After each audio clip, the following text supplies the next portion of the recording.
All right, so we covered most of the things and we are almost towards the end. So we already talked about deleting a post and now we want to see how we can update it. So first, let's add a button here that says update, and it would take the user to a new page where they can update their post. So in our dashboard template, where we have the delete post form, I'm going to add another comment and say update post. And for this one, we just want to have a simple anchor tag that says update. And I'm just going to copy these classes from the button down here and add it to this. Change the background to green, and that's it. And for the href, we want to go to this route. It's a get method to show the form for updating it, and it is going through posts, then the ID of the post, and then edit. And the function that is going to render that view is called edit in our post controller. So let's hook this up first. We want to use the route function and then go to posts edit, which is expecting a post. Let's just pass it down here. So I'm going to add some lines here so it's easier to see.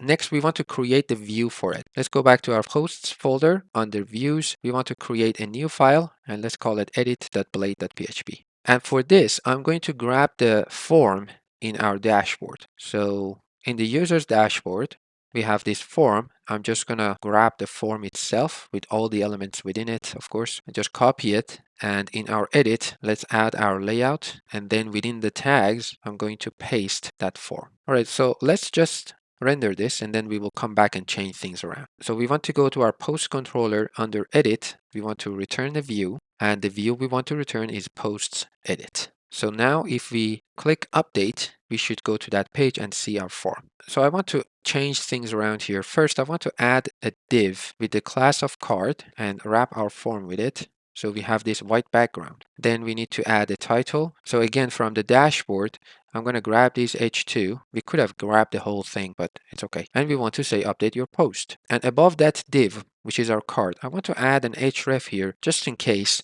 that would go back to the dashboard. So just want to add the route dashboard and just some classes and a text that says go back to your dashboard with an arrow to the left. So this is how it looks like. So if the user clicks on this one, they go back to their dashboard, and I want to update this post. Now I'm here. Now let's go through this form and change the things we need to change. So this form is going through the store method. We don't want to do that. We want to go through the update method, this one, and it is expecting a post. So if we change this to post update and then pass the post, we need to make sure this post is being passed down to the view. Back to our controller, we are already accepting it as a parameter. We just have to pass it down to the view, just like what we did up there with the show method. All right, so that's the first step. Then again, this is a put or patch method. So just like the delete form, we need to add the method directive here and say this is put or patch. We have our post title, of course, but the value for this one is not going to be old title. It's going to be the value of the current post. So we can pass post title for the value of this input field. So the user knows what they already have and they can easily update it. We want to do the same thing for the body here. We just want to get rid of this old function and use post body. For the button, instead of create, we want to say update, and I think we're done. So this is our form, and now we want to see how we can update it. So we are going to use this update method. Go back to our controller. Let's just die and dump that post. All right, so this is post 33. I can see it up here, and press update. We get, of course, our post, and under attributes, we have the user ID and the other attributes of that post. Okay, it is working. Now again, what we need to do is pretty much like creating a post. So I'm going to scroll up and copy everything from the store method, paste it down here in place of that die and dump. And let's go through it to make sure everything is in place. First, we want to validate the fields, so we don't need to change any of this. Then we want to update a post, not create it. So let's get rid of this. And then we want to redirect back with success and say your post was updated. Now, updating a post is as simple as deleting it. So we already have access to that specific post. So we can just grab it and use the update method, which is looking for an array with the new values. So we can just use fields again. So that's how we can update a post. Quite simple. So let's start over. I want to go to dashboard and update this new post. So if I don't add anything here, it is going to resubmit it with the new values, but the new values are the same thing. So from our perspective, nothing is changing, but it will update it because the field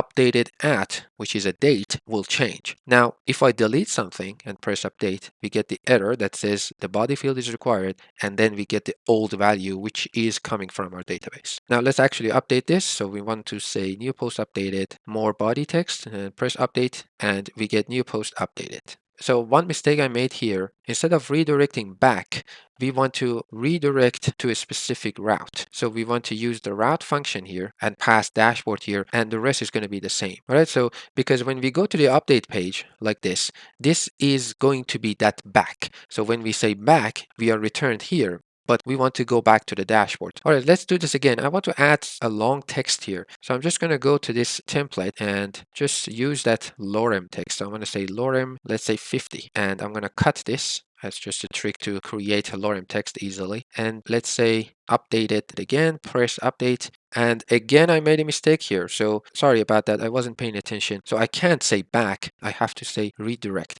Let's start over. I'm going to go to dashboard. So my post was in fact updated, but that return statement was wrong. So I'm going to update it again. And let's just say again.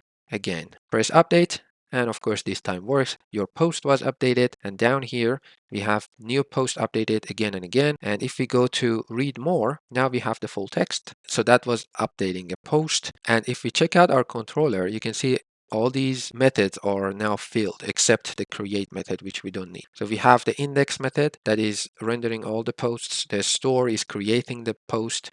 The show is showing that individual post. The edit is showing the update post, and update is updating it, and destroy is deleting it. So we actually created our CRUD application. And this makes Laravel my favorite framework. In my opinion, Laravel is one of the easiest, most powerful frameworks for web development. Anyway, we are not done with our course. The next step is to add authorization, because right now anyone can go edit a post or delete a post. So there is no authorization in place. And in fact, if we log out and go to a specific post and just add the edit to the URI, it would take us to that page. We don't want to allow users to access this page. So we want to protect our routes using policies.